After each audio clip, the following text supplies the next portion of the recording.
Olá! Você já parou para se perguntar se você dorme bem?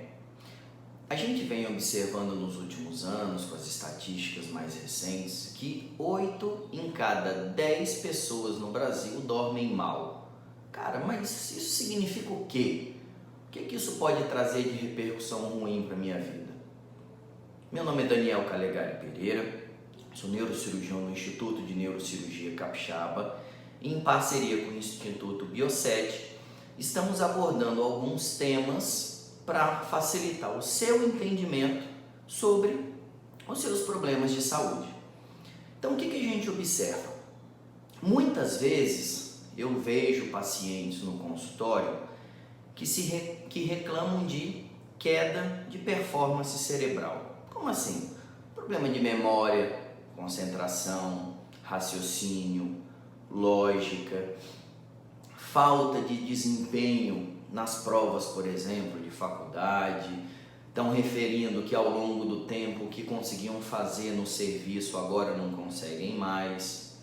E muitas vezes as pessoas não entendem que hoje o processo de memória, concentração, raciocínio, lógica dependem de um sono de qualidade, tanto do ponto de vista de tempo, duração do sono, como do ponto de vista do que está acontecendo ali dentro. Isso significa o quê? Então hoje não basta, por exemplo, eu ter um cérebro normal, adequado para a idade, sem tumor, sem aneurisma, sem epilepsia, sem uma doença desmelinizante, para ter um sono de qualidade. E existem alguns indícios básicos que o seu sono não está legal e muitas vezes a gente negligencia isso. Então, um sono superficial, que a gente acorda fácil, ou eu acordo de manhã cedo com aquela sensação que você trabalhou a noite inteira, que não descansou, às vezes com uma sensibilidade aumentada porque mordeu o dente a noite inteira, numa condição que a gente chama de bruxismo, às vezes acorda de manhã cedo com dor de cabeça, entendeu? Ou o paciente tem algum distúrbio ventilatório, por exemplo, ronca, apneia do sono, entendeu? Então isso tudo são indícios de que a noite de sono não está legal.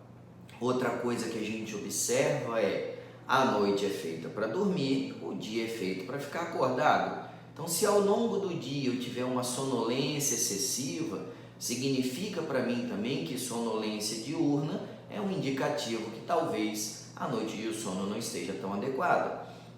E isso a gente se mistura muito com a evolução que está acontecendo hoje. O contato com a tecnologia digital. Então as pessoas vão para o quarto, fica mexendo no celular, fica com fotoestímulo da televisão. Então existem questões de higiene do sono que as pessoas estão perdendo. Então normalmente as pessoas não dormem pela rotina, dormem por exaustão, né? Então apagam em qualquer postura, qualquer posição, desacordam no outro dia com um torcicolo. Então existem noções que a gente precisa entender de qualidade de sono e performance cerebral. E aí parte da ideia de que se eu tenho um distúrbio do sono, primeiro eu preciso ser avaliado por uma equipe multidisciplinar responsável pelo sono. Porque existem doenças da estrutura do cérebro, por exemplo, que podem alterar a qualidade do sono? Sim. Então a gente sempre parte de algumas investigações com exames de imagem para a gente poder avaliar a estrutura cerebral, uma vez que a nossa central de comandos de sono e vigília é parte do cérebro. Só que o ciclo do sono depende também da qualidade corporal, porque o sono em si ele funciona em fases. Então, hábitos de vida atrapalham a dinâmica do sono. Por quê? Um resumo de como é que a gente dorme, vamos colocar assim. Imagine você que você estivesse boiando numa piscina olhando para o teto. Aquilo dali você está acordado. A partir do momento que você dorme, você vai afundando nessa piscina até encostar as costas no fundo da piscina. Essa fase no fundo da piscina seria a fase mais relaxante do sono, a fase do sono REM. Esse sono é fundamental para o controle corporal, ele é fundamental para a memória, concentração, raciocínio, profundidade. Só que essa fase mais profunda do sono, obrigatoriamente é uma fase que eu tenho o máximo de relaxamento da musculatura corporal, portanto a pressão arterial dá uma caída, a frequência cardíaca dá uma caída. Então eu preciso ter uma quantidade boa de músculo que mesmo relaxado mantenha o funcionamento corporal e uma quantidade boa de gordura que não atrapalhe essa harmonia. Toda vez que eu tenho um desajuste dessa composição corporal, a gente vai subindo do fundo da piscina, navegando dentro da piscina, num sono de profundidade variável, um sono superficial, um sono mais tenso, um sono não reparador.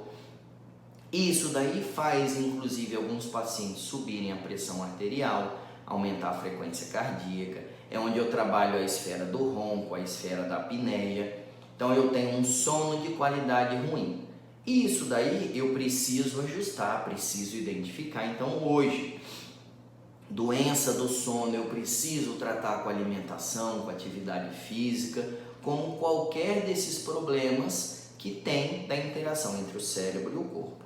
Só que um alerta maior que precisa é que a doença do sono, principalmente a apneia obstrutiva do sono, é uma doença negligenciada por muitos, mas ela mata, tá? Ela aumenta o risco de AVC, ela aumenta o risco de infarto do miocárdio, ela aumenta o risco de morte e muitas vezes a gente passa despercebido. Então a doença do sono hoje, ela é uma doença importante porque 1/3 a 1/4 do seu dia você passa dormindo, ou seja, 1/3 ou 1/4 da sua vida você passa dormindo. Então, se a gente não entender o que está acontecendo dentro dessa fase do seu dia, a gente não consegue muitas vezes tratar muitas doenças. Por exemplo, distúrbio do sono está associado com problema de ansiedade, pânico e depressão. Distúrbio do sono está associado com dores crônicas musculoesqueléticas, dor de cabeça, dor cervical e dor lombar. Distúrbio do sono está relacionado a distúrbios do trânsito intestinal, por exemplo, constipação. Então existem uma série de problemas que o sono repercute na sua qualidade de vida. Portanto, uma avaliação multidisciplinar vai ser fundamental para você evitar de ficar usando remédio para dormir, porque às vezes o cérebro está normal, ele só precisa de um ajuste, um puxão de orelha da estrutura do corpo. Tomara que tenha ajudado, tenha um excelente dia.